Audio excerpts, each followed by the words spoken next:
ओम। इस समय में हम ऋग्वेदादि भाष्य भूमिका इस पुस्तक का स्वाध्याय करते हैं और ऋग्वेदादि भाष्य भूमिका में हम ईश्वर स्तुति प्रार्थना याचना समर्पण विषय के बाद अब उपासना विषय को यहाँ पर देख रहे हैं और इसमें हम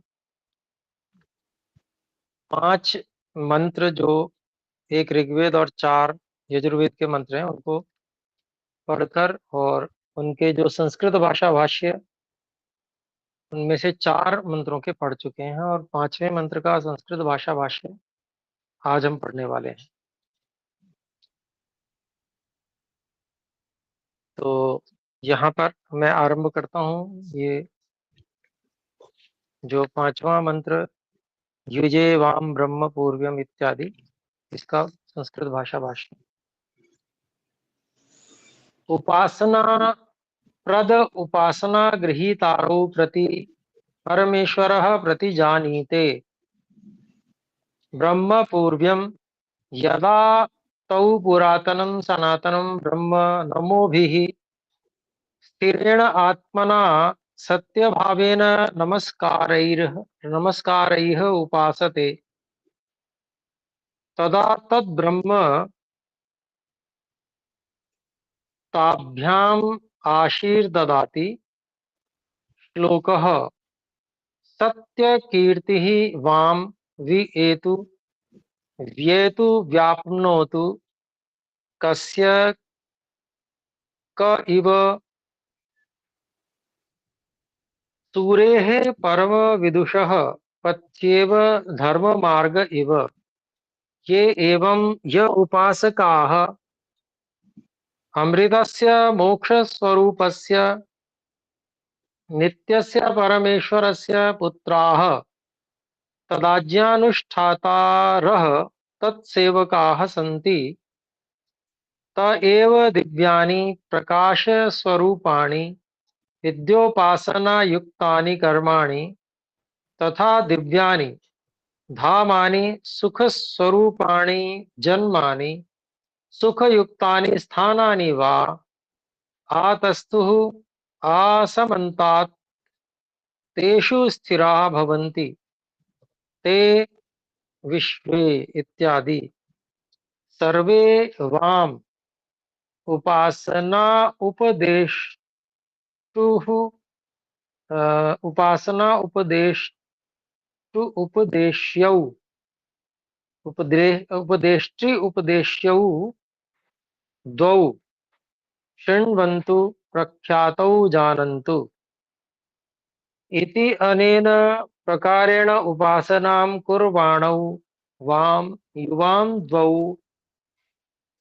प्रति ईश्वरः अहं युजे कृपया समवेतो भवामि इति।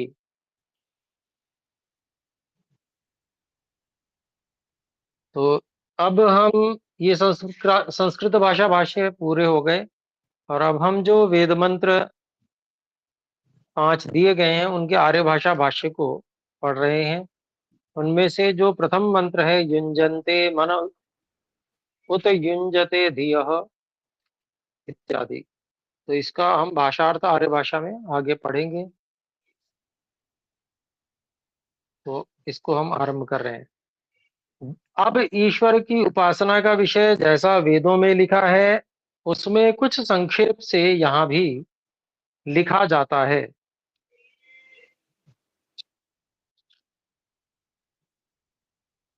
तो युंजते मन इत्यादि, इसका अभिप्राय यह है कि जीव को परमेश्वर की उपासना नित्य करनी उचित है। अर्थात उपासना समय में सब मनुष्य अपने मन को उसी में स्थिर करें। तो वेद का विधान है, ईश्वर ने उपदेश किया है और ऋषियों ने उसको बताया है।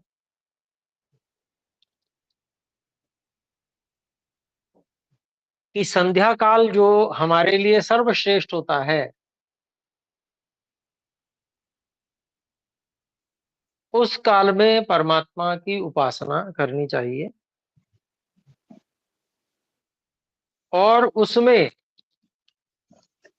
हमें कभी भी नागा नहीं करना चाहिए, अर्थात बीच में हम छोड़नी नहीं चाहिए।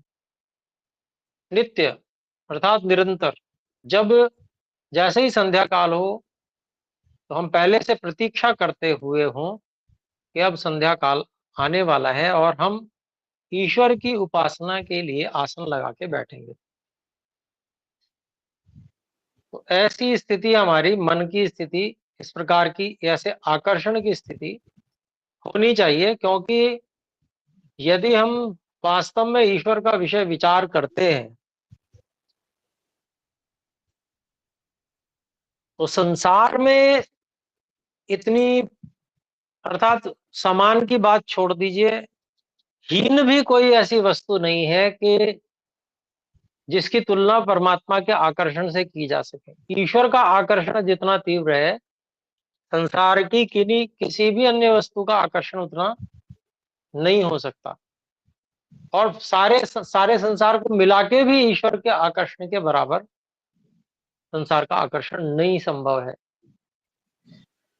परंतु क्योंकि हम उस विषय को छूते ही नहीं है, परमात्मा विषय को अधिकांश लोग आजकल बहुत अधिक इसका प्रचलन हो गया कि परमात्मा विषय को छूना ही नहीं। और पता नहीं कितने पुरुष, महापुरुषों और परिवार, माता पिता इत्यादि सब विषयों को तो हम छूते हैं, उन पे बात भी करते हैं, अन्य महापुरुषों की भी बात करते हैं जो बड़े बड़े अच्छे पुरुष हुए, जिन्होंने बड़े अच्छे कर्म किए, परंतु उन तक सीमित रह जाते हैं और परमात्मा की ओर हम शंका तक नहीं करते कि हम ईश्वर को जाने या ईश्वर की उपासना करें। अधिकांश समय में अधिकांश जो अभी संसार में लोग हैं वो इस प्रकार से चल रहे हैं। तो इसके कारण से वे उस जो ईश्वर का विधान है उस विधान से गिरे हुए हैं, अर्थात उसका पालन नहीं कर रहे किंचित भी।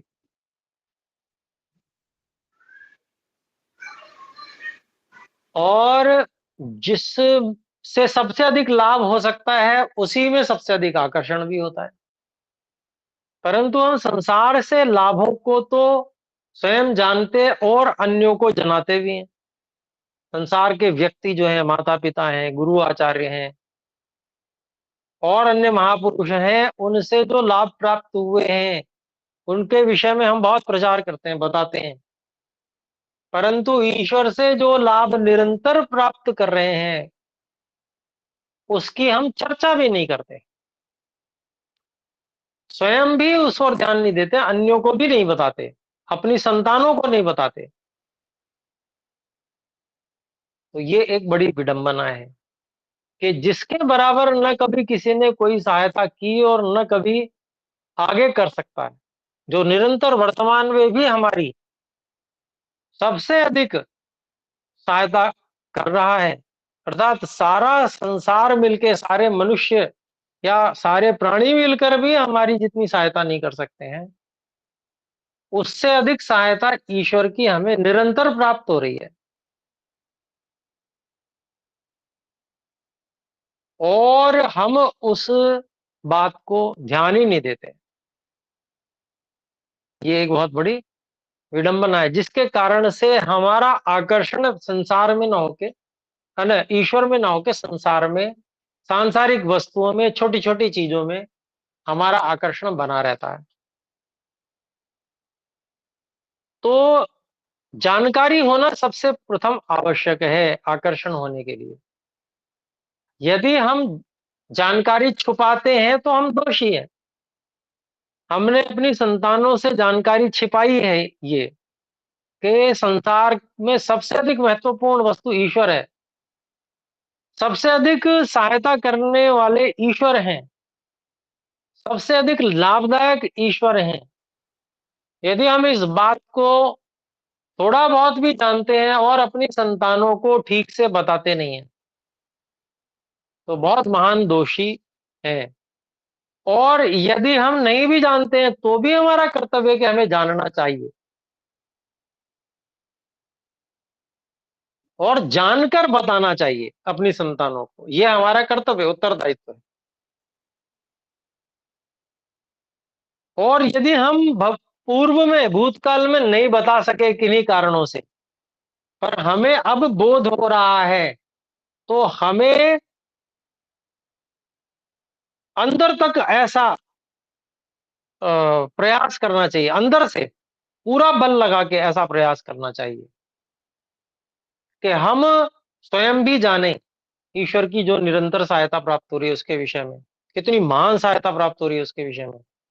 और जो हमारी संतानें भले ही बड़ी हो गई हैं, उनको भी अपने निकट बुलाकर उनको बताएं, और उनसे उनको ये कहें कि हे ईश्वर, मैं आपसे क्षमा मांगता हूं कि मैंने अपनी संतानों को, अपने बच्चों को, जो ये सबसे महत्वपूर्ण बात थी, नहीं बताई, मुझे बतानी चाहिए थी। जो कोई गलती करता है, वो उसको जितनी जल्दी स्वीकार कर लेता है, उसका दंड उतना ही कम होता है। और त्रुटि करने के बाद में जितनी देर से स्वीकार करता है और फिर देर से प्रायश्चित करता है, उसका दंड उतना ही बढ़ता चला जाता है। उसकी हानि भी उतनी अधिक होती है।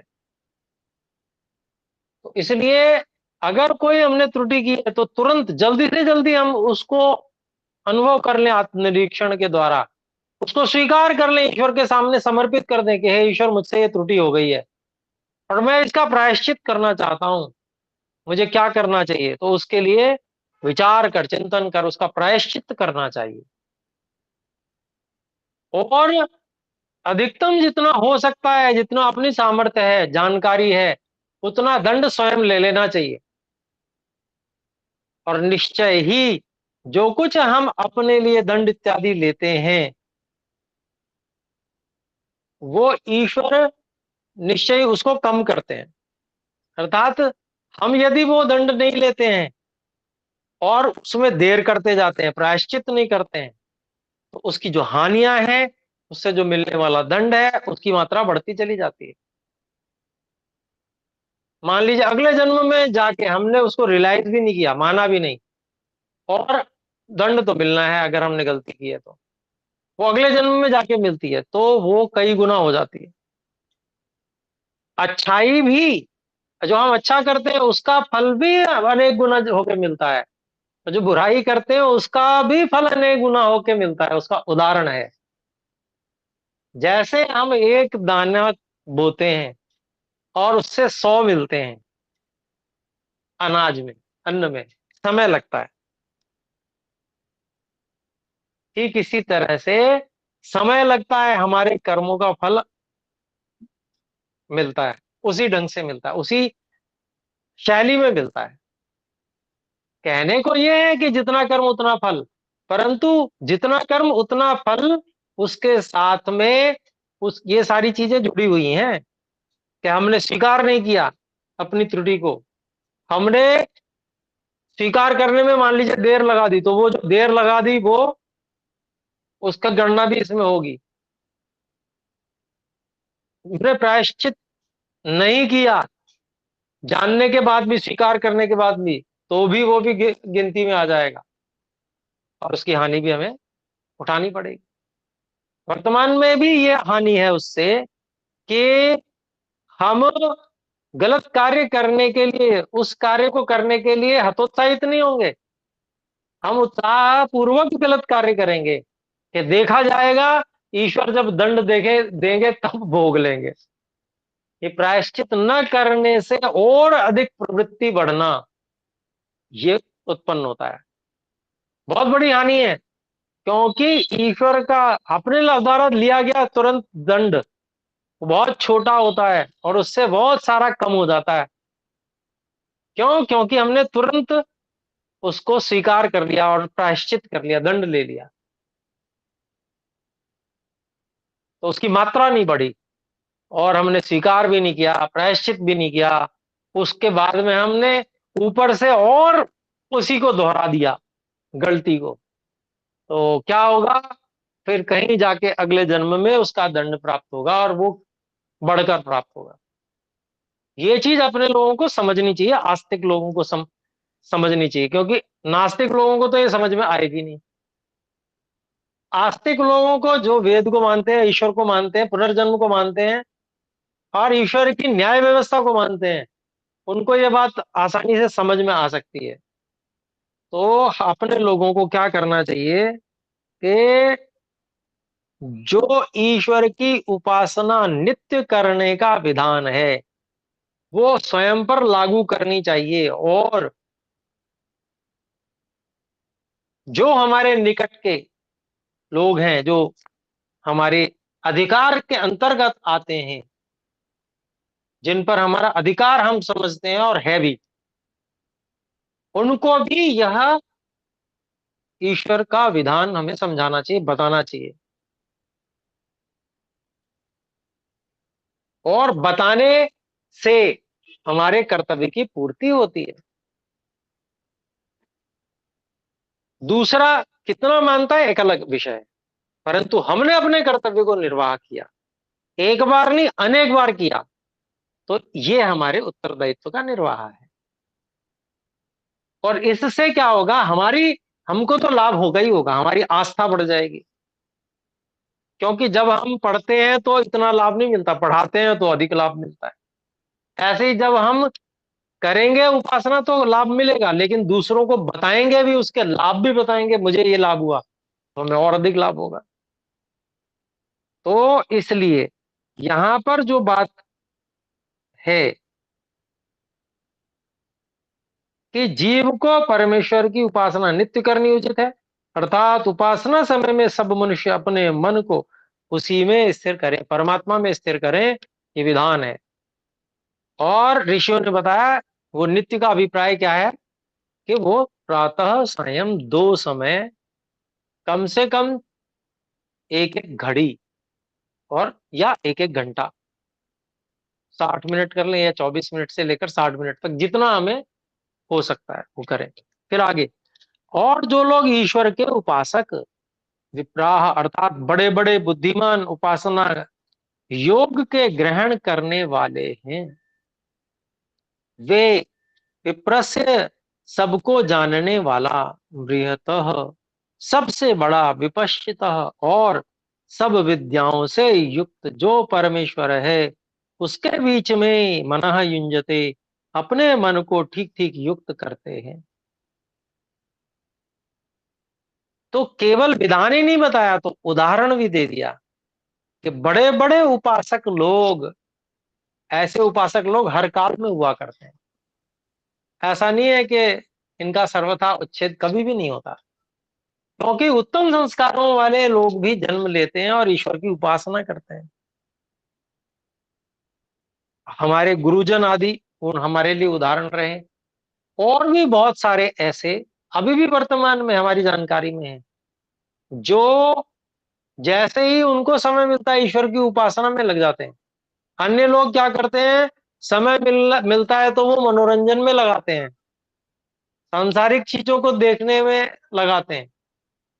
लेकिन कुछ लोग ऐसे हैं जिनको समय मिलता है तो वो सांसारिक चीजों से मनोरंजन नहीं करते, मनोरंजन वो करते हैं, लेकिन वो मन का रंजन ईश्वर से हो जाता है, मतलब मन को ईश्वर में रखते हैं।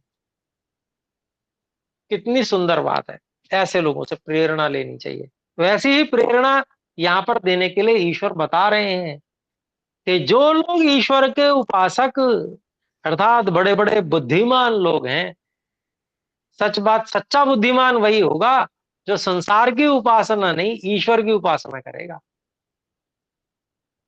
क्योंकि समझ उसी की बड़ी है जो अधिक अच्छी चीज की उपासना करता है। तो संसार की उपासना करने वाला बुद्धिमान नहीं है, जो ईश्वर की उपासना करता है वो बड़ा बुद्धिमान है, अर्थात बड़े बड़े बुद्धिमान उपासना योग के ग्रहण करने वाले हैं। तो ऐसे उदाहरण हमको सर्वत्र मिल जाएंगे, बहुत मिल जाएंगे। फिर वे विप्रस्य सबको जानने वाला, बृहत सबसे बड़ा, विपश्चित और सब विद्याओं से युक्त जो परमेश्वर है, उसके बीच में आप मन युंजते, अपने मन को ठीक ठीक युक्त करते हैं। तो मन का अभिप्राय क्या हुआ, मन को युक्त करने का अभिप्राय क्या हुआ? मन में वेद मंत्र के शब्दों को उच्चारण करना, केवल इतना क्या? नहीं, वेद मंत्र में जो अर्थ अभिप्राय कहा गया है उस पर विचार करना, क्या केवल केवल इतना ही क्या? तो इतना भी नहीं, ये तो करना ही है, बल्कि अर्थ भावनम, ये जो भाव को समर्पित करना है, ये भाव क्या है? इसको आजकल लोग इमोशंस कहते हैं।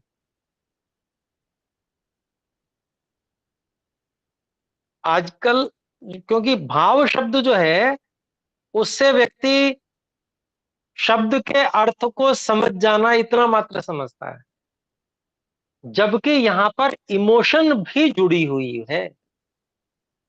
तज्जपस तदर्थ भावनम, महर्षि पतंजलि जी कहते हैं। वहां अर्थ भावना से केवल अर्थ का भाव समझना कि हमको समझ में आ रहा है कि हम क्या कह रहे हैं, इतना मात्र नहीं है, बल्कि अपना प्रेम, अपना समर्पण, ये उसमें जोड़ देना, ईश्वर के प्रति आकर्षण में इसको जोड़ देना, अपनी भावनाएं, अपनी इमोशंस जोड़ देना, यह है उपासना। इससे सहित है उपासना का स्वरूप। यहां पर जो बात कही जा रही है, अपने मन को ठीक ठीक युक्त करते हैं, ठीक से युक्त करते हैं, इसका यही अभिप्राय है। ठीक से युक्त करने का अभिप्राय, अगर हमने अपनी भावना को, अपनी इमोशन को वहां पर जोड़ा नहीं है, तो वो क्या होगा? तो आकर्षण उतने स्तर का नहीं होगा, जितने कम स्तर का आकर्षण होगा, मन ठीक ठीक नहीं लग पाएगा, मन उतने ही कम स्तर का लगेगा, प्रतिशत मन का कम हो जाएगा। मन का प्रतिशत कैसे कम हो जाएगा? क्योंकि जितना आकर्षण अन्यत्र है, अन्य वस्तुओं में है, उतने प्रतिशत मन उन वस्तुओं में भागता रहेगा।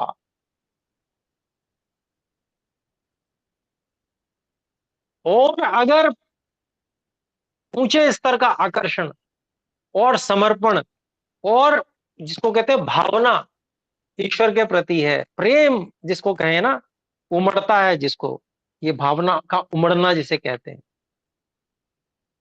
माताएं बहनें बहुत अच्छे से समझ सकती हैं, क्योंकि उनके अंदर वो भावना का जो प्रतिशत है वो खूब अधिक होता है, और सबके प्रति वो उस भाव को, उस इमोशन को वो अनुभव करती हैं, अपने संतानों के प्रति वो इमोशन को अनुभव करती हैं।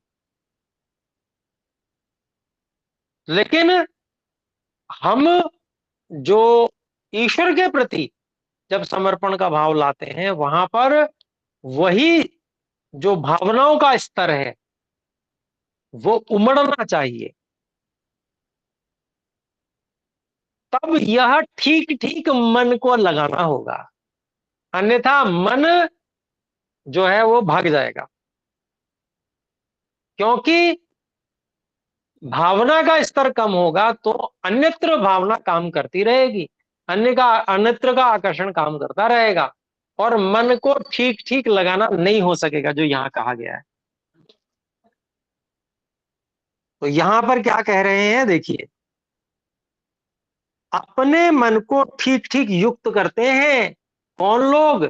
जो ऐसे आकर्षित रहते हैं परमात्मा से, और जो आकर्षित रहते हैं ना, वही जैसे खाली समय मिलेगा ना, वो अपने मन को ईश्वर से युक्त कर देंगे। वही कर पाएंगे, दूसरे कर ही नहीं पाएंगे। क्यों नहीं कर पाएंगे? क्योंकि आकर्षण दूसरी वस्तुओं में है, सांसारिक वस्तुओं में है, ईश्वर में आकर्षण कम है, ईश्वर का महत्व कम समझा है, उसके लिए और अधिक अध्ययन करने की आवश्यकता है, और अधिक उसके लाभों को और अधिक विचार करने की आवश्यकता है अंदर ही अंदर। ईश्वर के, ईश्वर से जो प्राप्त हो रहा है उसको बार बार स्मरण करने की आवश्यकता है, और धन्यवाद बार बार करने की आवश्यकता है।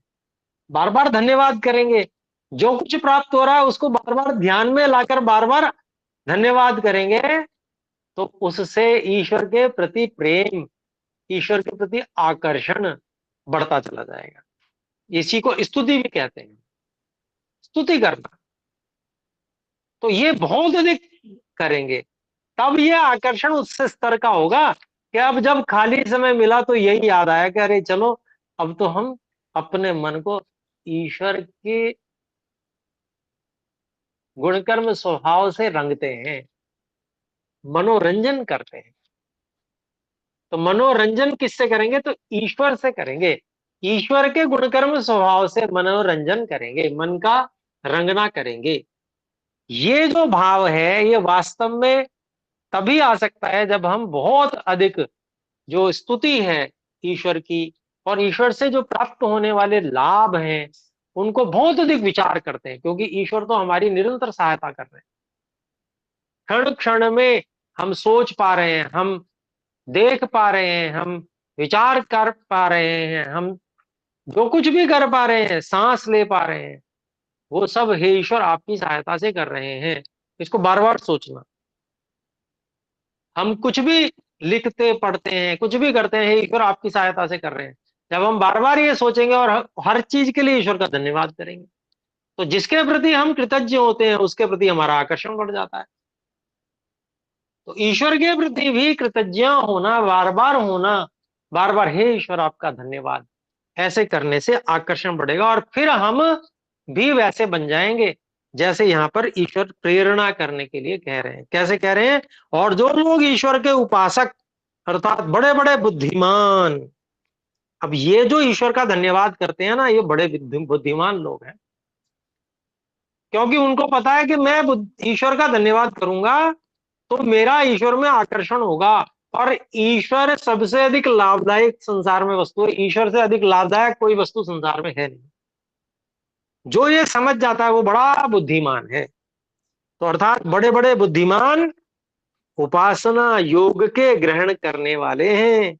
वे विप्र से सबको जानने वाला, बृहत सबसे बड़ा विपश्चिता, और सब विद्याओं से युक्त जो परमेश्वर है उसके बीच में मनः युंजते, अपने मन को ठीक ठीक युक्त करते हैं, तथा उतधियः अपनी बुद्धि वृत्ति अर्थात ज्ञान को भी युंजते, सदा परमेश्वर ही में स्थिर करते हैं। यहां एक बात समझने की है कि हम सांसारिक वस्तुओं को चाहते हैं, सांसारिक ज्ञान भी चाहते हैं, सूक्ष्म अति सूक्ष्म ज्ञान चाहते हैं, संप्रज्ञात समाधि चाहते हैं। तो वो सब भी चाहना ईश्वर को चाहने से पूरा हो सकता है, क्योंकि समाधि सिद्धि ईश्वर प्रणिधानात, ईश्वर को समर्पण करने से ही समाधि की सबसे सरलता से सिद्धि होती है। क्योंकि जैसे कुछ न जानने वाला बालक भी जब माँ को समर्पित होता है, समर्पण करता है माँ को, तो माँ उसको गोदी में लेकर अपना दूध पिला देती है, सब कुछ दे देती है, उसको समर्पित हो जाती है। ऐसे ही ईश्वर भी करते हैं। तो ईश्वर को जो समर्पित होगा उसको संसार की भी सब सुख सुविधा मिलेंगी, संसार का भी सब कुछ ज्ञान विज्ञान प्राप्त होगा, संसार का भी सब आनंद मिलेगा, और उसको लाभ ये होगा कि ईश्वर की शरण भी उसको मिल जाएगी। इसलिए सबसे अधिक बुद्धिमान वो व्यक्ति है जो संसार को चाहना छोड़कर ईश्वर को चाहना आरंभ कर देता है। तो इसीलिए अपने मन को ठीक ठीक युक्त करते हैं ऐसे बुद्धिमान लोग, तथा अपनी बुद्धि वृत्ति अर्थात ज्ञान को भी सदा परमेश्वर में ही स्थिर करते हैं। कितनी सुंदर प्रेरणा महर्षि जी ने यहाँ पर इस वेद मंत्र के माध्यम से दी है। और आगे कहते हैं, देखिए, जो परमेश्वर इस जगत को विदधे धारण और विधान करता है, वयुना विदेक इत, जो सब जीवों के ज्ञानों तथा प्रज्ञा का भी साक्षी है, वही एक परमात्मा सर्वत्र व्यापक है कि जिससे परे कोई उत्तम पदार्थ नहीं है। कितने सुंदर शब्दों में यहाँ पर वर्णन किया गया है कि जो परमेश्वर इस जगत को धारण और विधान करता है, तो धारण भी कर रहे हैं और इसका विधान भी कर रहे हैं। इसको बना भी निरंतर रहे हैं, क्योंकि इस संसार में निर्माण क्रिया भी निरंतर चल रही है। वैसे तो संसार का बनाना एक बार हुआ, उसके बाद में पालन चल रहा है, और उसके बाद में सबसे अंत में प्रलय होगी, परंतु ये तीनों कार्य निरंतर भी परमात्मा कर रहे हैं। क्यों? माता के गर्भ में बच्चे का निर्माण कौन कर रहा है? ईश्वर कर रहा है। पौधों में पत्तियों का निर्माण कौन कर रहा है? ईश्वर कर रहा है। हमारे शरीर में कोशिकाएं जो बदल रही हैं, उनको कौन बदल रहा है? ईश्वर बदल रहा है।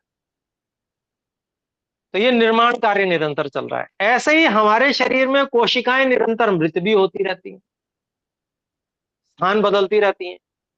तो वो कौन कर रहा है? उनको जो अनुपयोगी है, जो उपयोग नहीं, अब में नहीं आने वाली हैं, उनको डिस्पोज ऑफ करने का, हटाने का काम कौन कर रहा है? ईश्वर कर रहे हैं। हमारे, आपके, हमारे माता पिता के, हमारे गुरुजनों के बस की बात नहीं है, ये ईश्वर ही करते हैं निरंतर। तो ये कार्य भी ईश्वर कर रहे हैं। तो प्रलय भी कर रहे हैं, निर्माण भी कर रहे हैं, धारण भी किए हुए हैं। हम इस शरीर में है किसी की हिम्मत जो दौड़ के इस शरीर को पार कर जाए? किसी की हिम्मत नहीं है। इस शरीर में ही रहना पड़ेगा। इस शरीर में धारण किसने किया हुआ है? ईश्वर ने धारण किया हुआ है हमको।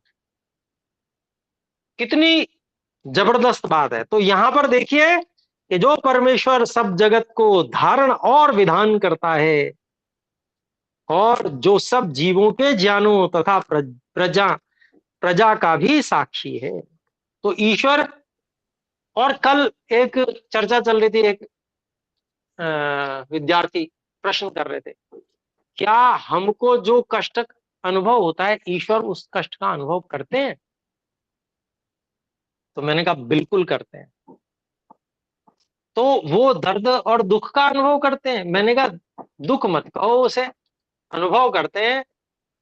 तो उसका उदाहरण क्या है कि जैसे एक कमजोर व्यक्ति कष्ट को अनुभव करता है और सहन नहीं कर पाता है, चिड़चिड़ा हो जाता है, दुखी हो जाता है। लेकिन एक बलवान व्यक्ति उतने ही दुख को आसानी से सहन कर लेता है, वो दुखी नहीं होता, वो अपने कार्य भी करता रहता है, सारे काम चलाता रहता है।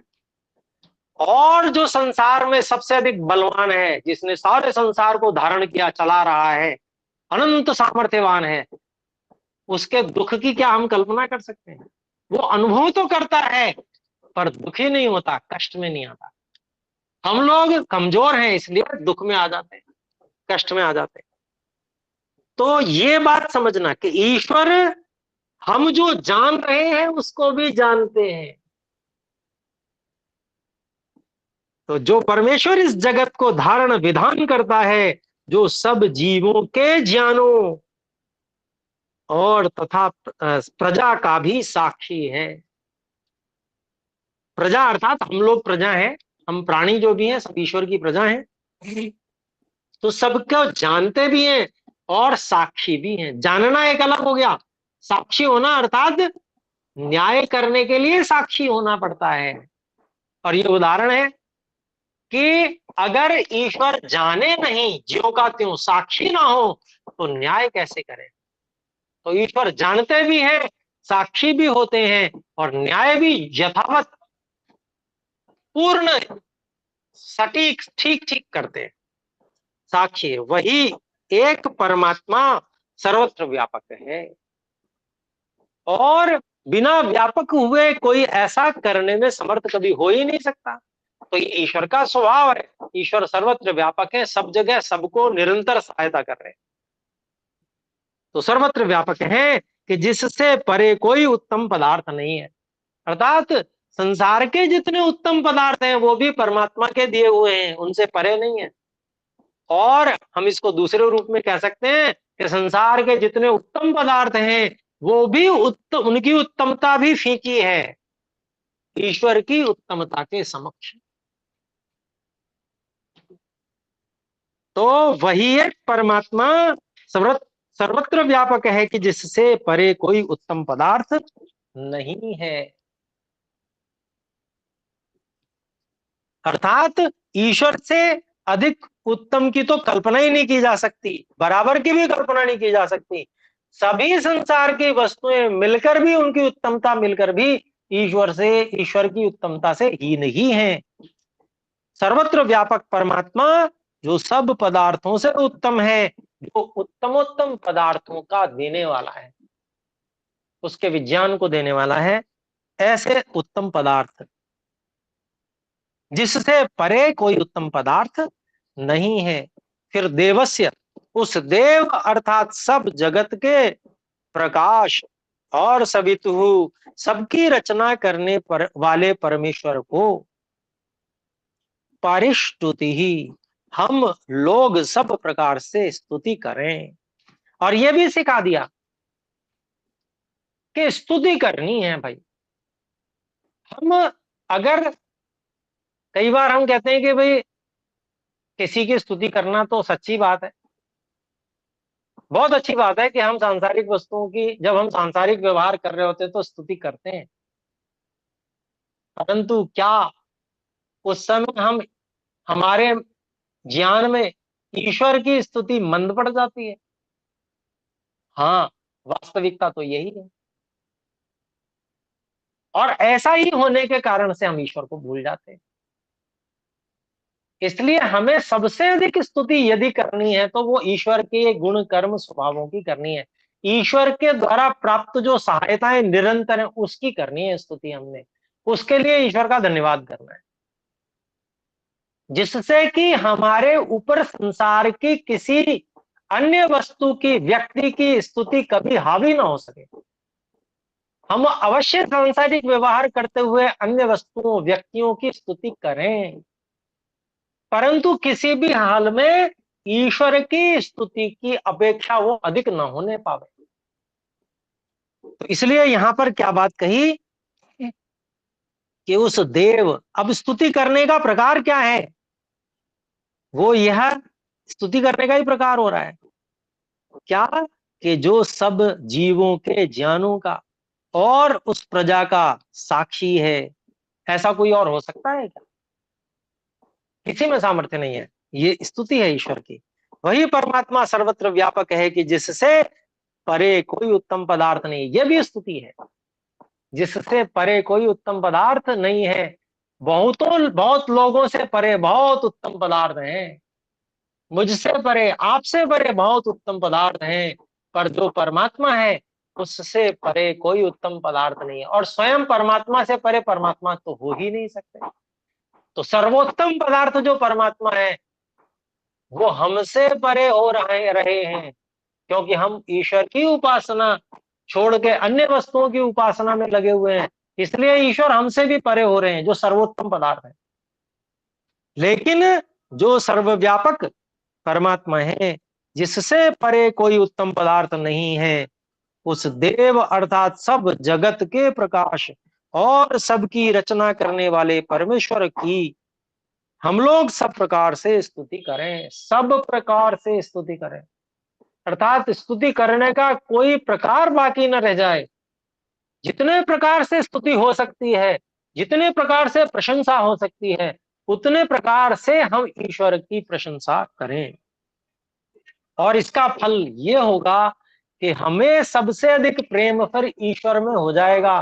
और जब हमारा प्रेम ईश्वर में सबसे अधिक हो जाएगा तो उसका फल हमें ऐसा मिलेगा कि जिसकी सामान्य व्यक्ति कल्पना नहीं कर सकता है। हम सदा आनंदित ही रहेंगे, अमृत भोग भागी, सदा ईश्वर के आनंद के भोग के भागी बनेंगे। और पहाड़ जैसा दुख भी कभी हमको दुखी नहीं कर सकता, क्लेशित नहीं कर सकता। हमें सहन सामर्थ्य इतनी परमात्मा दे देंगे, इतनी सहन सामर्थ्य हमारे अंदर आ जाएगी ईश्वर की उपासना का फल। तो ये स्तुति करेंगे तो उसका परिणाम मिलेगा हमें कि हमारी भावना, हमारी इमोशंस ईश्वर के प्रति बहुत गहरी हो जाएंगी, बहुत बढ़ जाएंगी। और उसका परिणाम ये होगा कि हमें जो समय मिलेगा हम उसका सदुपयोग ईश्वर की उपासना में करने लगेंगे।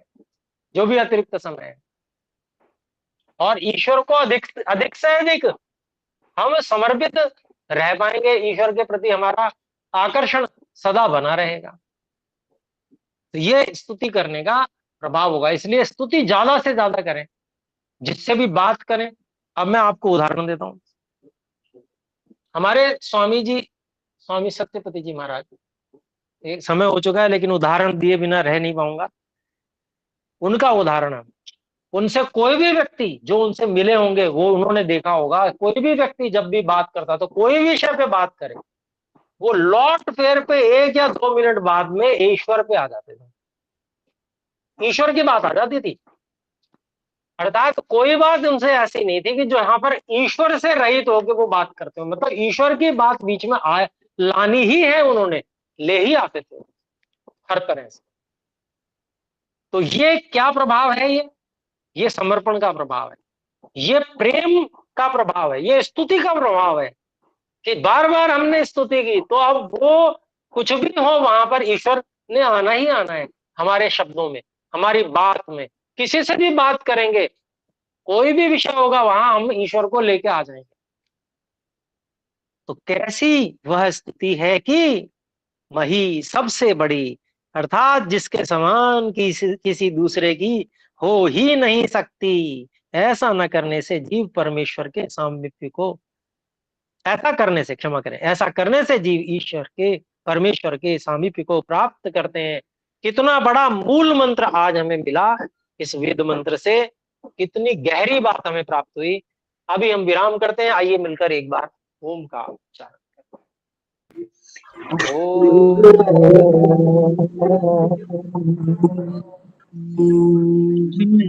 करें। सभी को सादर नमस्कार सभी बहन भाइयों को नमस्कार। सर्वेभ्यो नमः। शुभ दिनम।